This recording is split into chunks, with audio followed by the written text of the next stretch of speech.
Hi there, my name is Stephanie, and I am going to be taking you through just a very quick refresher.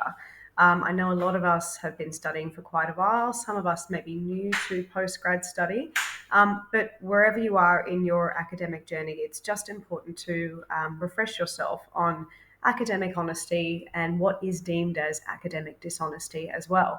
I think this cartoon does a very good job of summing up what academic dishonesty is. What we're going to do just in this session is very quickly remind ourselves of academic malpractice, what constitutes academic malpractice, and how we can avoid that. So, when we talk about malpractice, we are really talking about negligence on the part of a professional.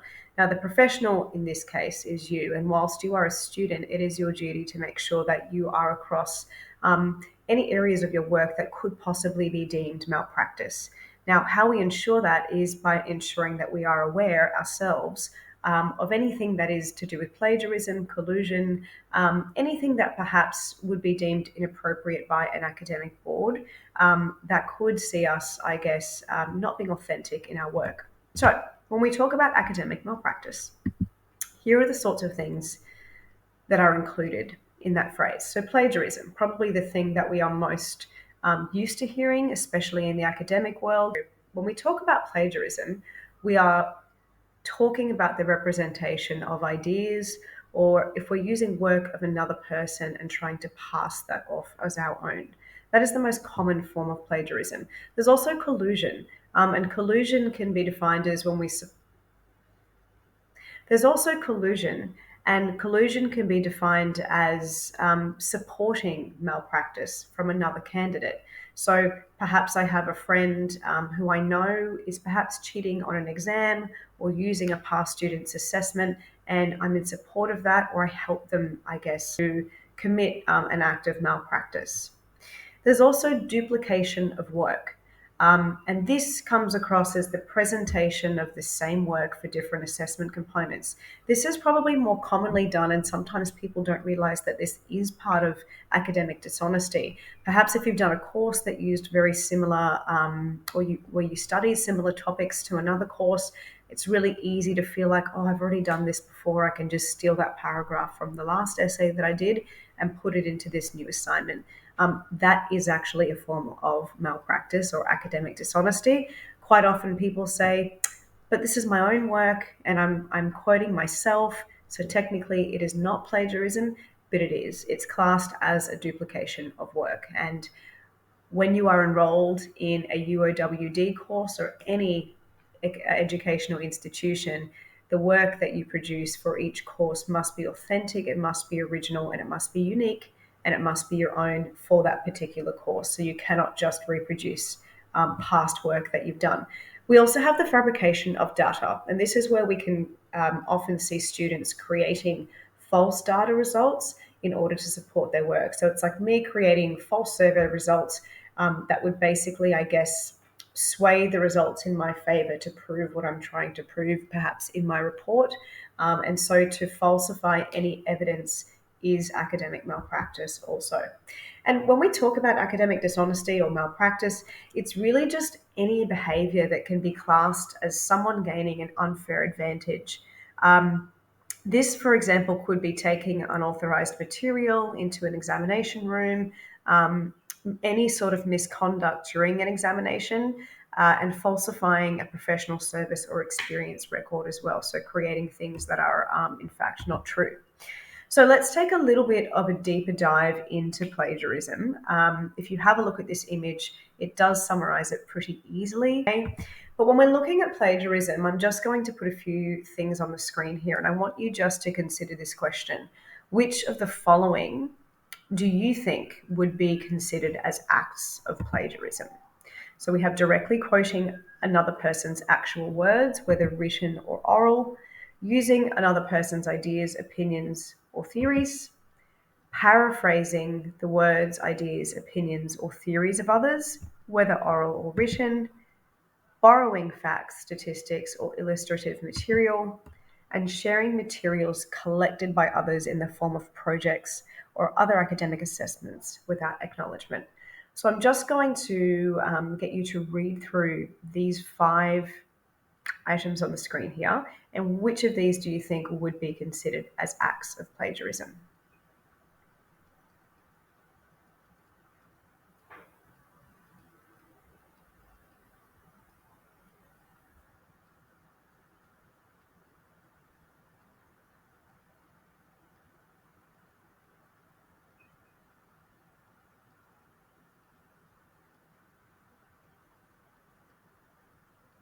Okay, so the answer to this is that actually each one of these are considered plagiarism. However, if you look at that first one, it does say directly quoting another person's actual words, whether oral or written. You need to make sure, obviously, that if you were doing that, that you were citing it. And obviously, here at this university, we use APA 7 at the moment. So that is probably the only one that perhaps could not be considered plagiarism.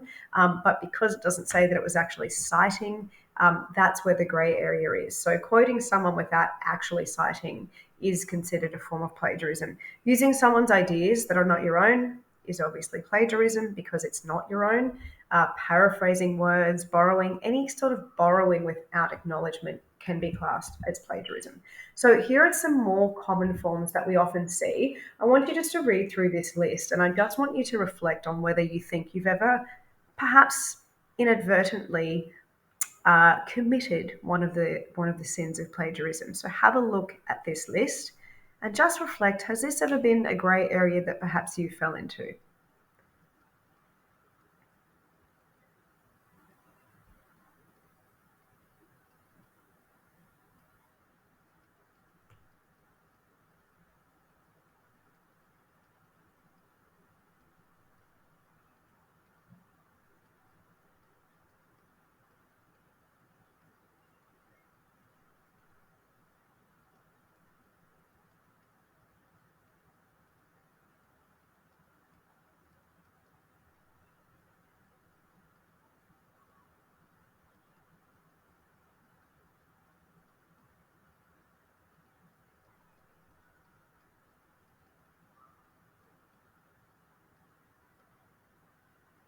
So I guess some of the scenarios listed here are what we would call creative plagiarism. Quite often, people can fall into the trap of stealing a little bit from here, stealing a little bit from there. They are actually still using the same words from those sources, but putting them all together to sort of create something new. Um, People might say that that's synthesizing, but it's actually not. Synthesizing means that we have read a wide range of literature, and we have taken, I guess, an evaluation from each one, or taken our own conclusions from each form of literature, and we've come up with our own conclusion based on our reading. And that should be in your own words. The last one is always interesting: quoting a paragraph by placing it in a block format with the source cited in the text and the reference list. This is something that I guess Dr. Afnan will speak to you in more detail about, but there is a rule that if you are quoting more than 40 words, usually you shouldn't be quoting anything that is that long anyway. That means that you simply need to paraphrase it or find the most important parts of that quote to include to justify your point. So these are things that often happen when people believe that they're paraphrasing, but really it's not necessarily paraphrasing. It's what we call patch writing, and I'll cover what patch writing is in a moment. So Turnitin. You have all heard of Turnitin, and if you're a new student at this university, you'll become familiar with Turnitin very quickly. This is our plagiarism checking tool. As you can see here, this is just an example of an essay submission that would go through this plagiarism checker. And what happens is that Turnitin, as many of you know, will come up with what looks like a nice color-coded system here.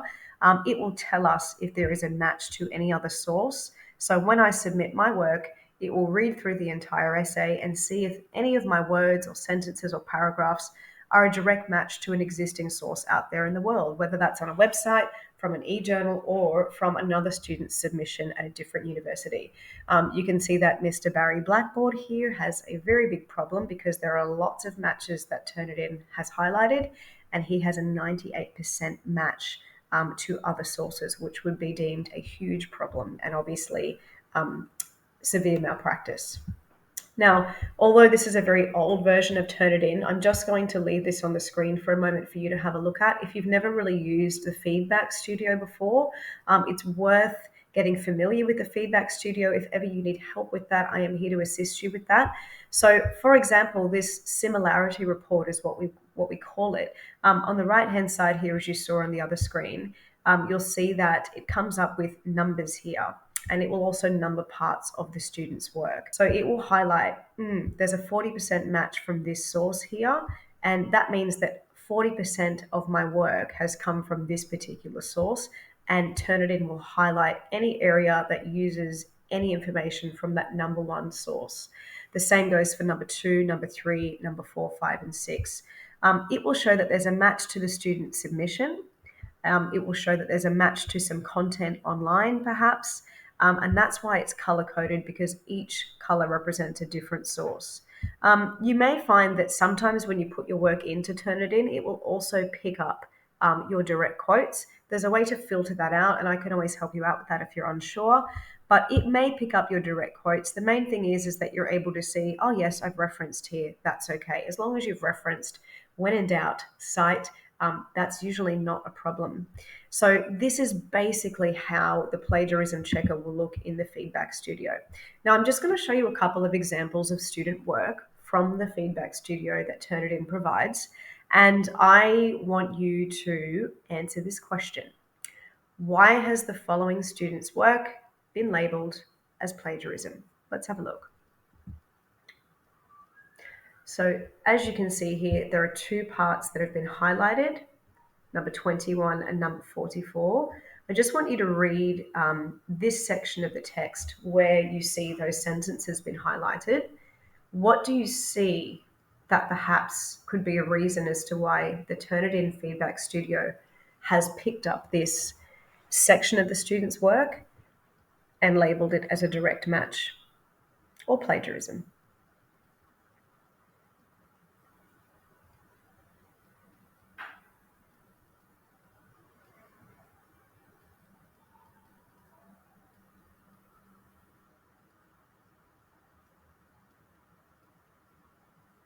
So, the problem with this student's work is in two areas. Firstly, they have got quotation marks here for this quote, which is a quote from a Shakespearean play, but this is the incorrect way to cite a direct quote. And so she hasn't used APA referencing, or she hasn't used any referencing really, and it's the incorrect citation.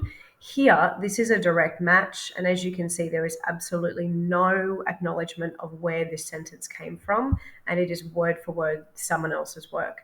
And so even if it's just a sentence or two in your entire, let's say, 2,000 words, Turnitin will still pick up as little as 2 sentences if it's not your work. And this is why it's so important to make sure that you are citing and you are going through your work with a fine-tooth comb to make sure that you have acknowledged where you need to acknowledge, or you've paraphrased correctly.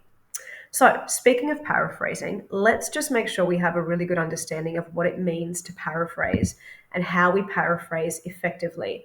Now, this student thinks they've paraphrased, but I've got news for them, they haven't.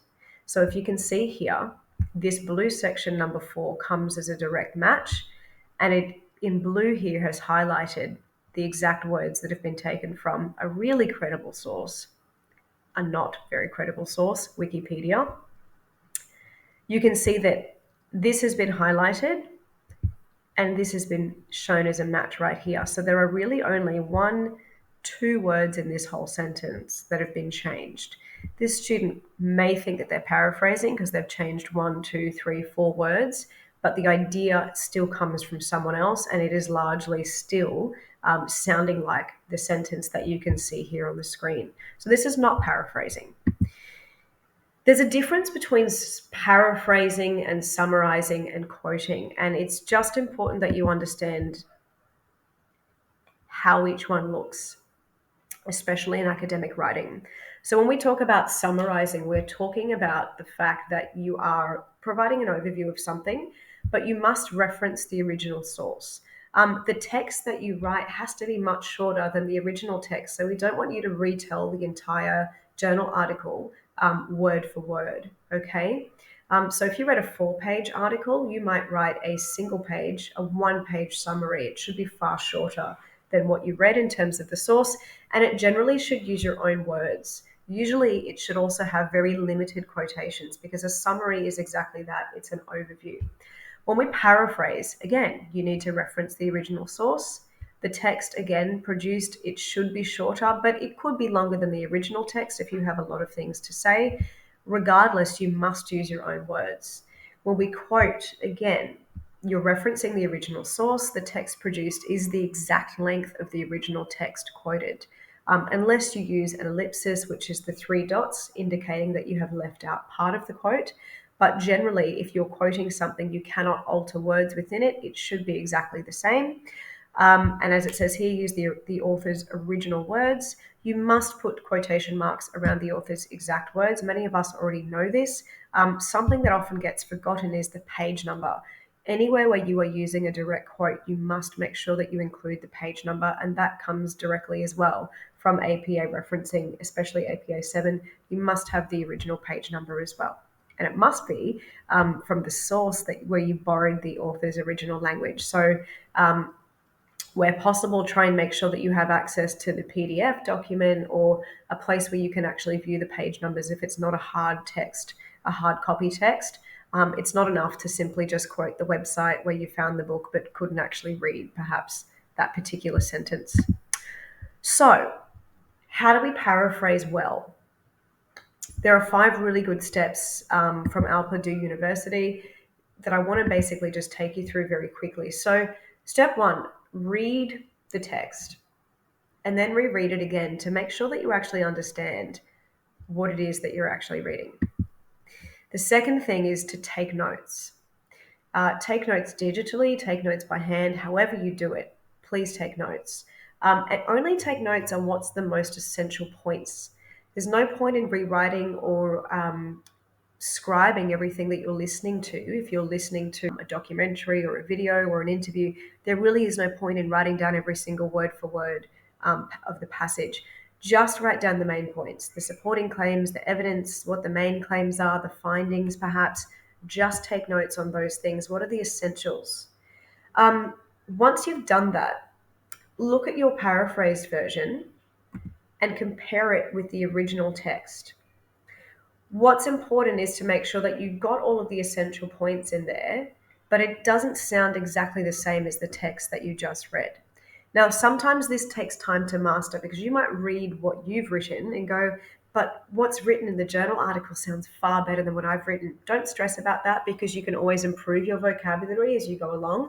What's important is that you have a clear understanding of what the text is saying, that you've written the most important points, but that it is written in your own words, in your own language. You can always change it, make it sound more sophisticated later.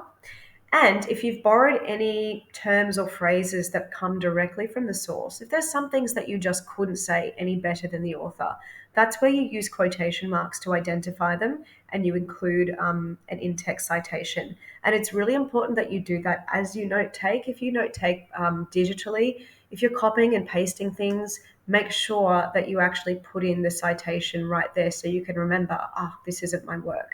And it's important as well, even if you are doing it digitally, that you're typing notes as you go. So just lastly for this session, I want to touch on patch writing versus paraphrasing. I mentioned patch writing right at the beginning of this little session, and there's a difference between both of these. And if you've never heard of patch writing before, this is a good place to sort of understand what it is. So if we're effectively paraphrasing, this is generally what effective paraphrasing looks like. So I want you to read on the left-hand side the original quote from the text. This comes directly from the text. And this is an example of a student who has effectively paraphrased it. They have effectively reworded the quote.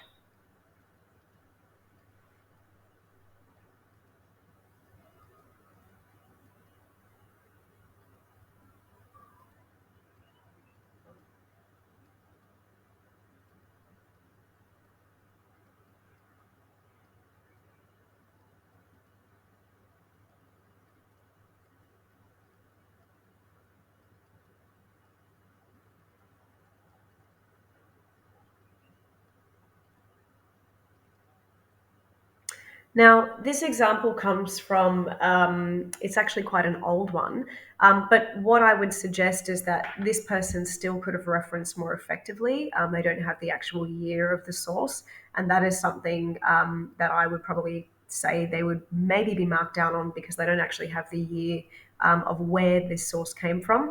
Generally, though, you can see that they still have the same ideas from the original quote, but they have paraphrased this into their own words and taken their own understanding of it. There is one section here where they've used direct quotes, so quotation marks, and I would say that that still could be referenced as well at the end here in brackets. Now, when we look at patch writing, this is not effectively paraphrasing, so it's the opposite of paraphrasing.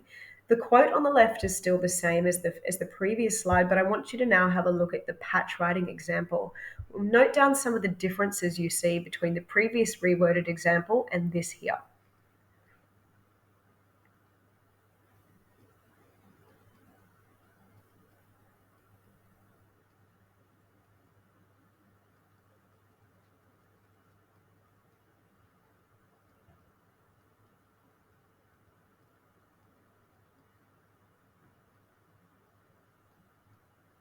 So as you can see, this person really hasn't done the best job in terms of actually trying to put this quote into their own words. They haven't really tried to get their own understanding of it, and they've kind of just copy and pasted parts of the quote and pushed them into the middle of their sentences. So this is what we call patch writing, when we just take little bits and pieces of the text and patch over our own work by throwing in the work of the original author.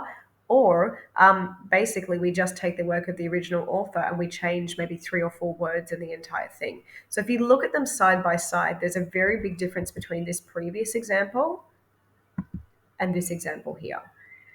If you're someone who has a tendency to patch write, don't stress. Now that you've seen an example that looks a little bit more effective, this is something that you can work on as you go.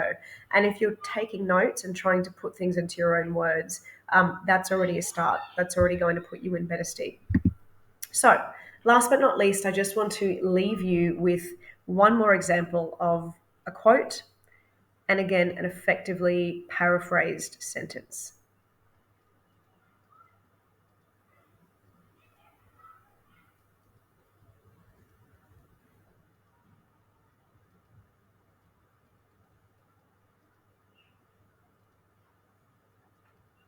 So, as you start to work on assessments for this semester, these are just things that if you've had trouble with them in the past, or perhaps you've had a high plagiarism percentage and panicked and unsubmitted your work, or perhaps you just want to get better at paraphrasing, these are things just to consider. We'll do some follow up workshops, hopefully, as we continue on this semester on how to improve your academic writing, how to improve the structure of your work as well. And all in all, I hope this session has been helpful for you. And I hope that this is something that you're able to apply as you continue working this semester.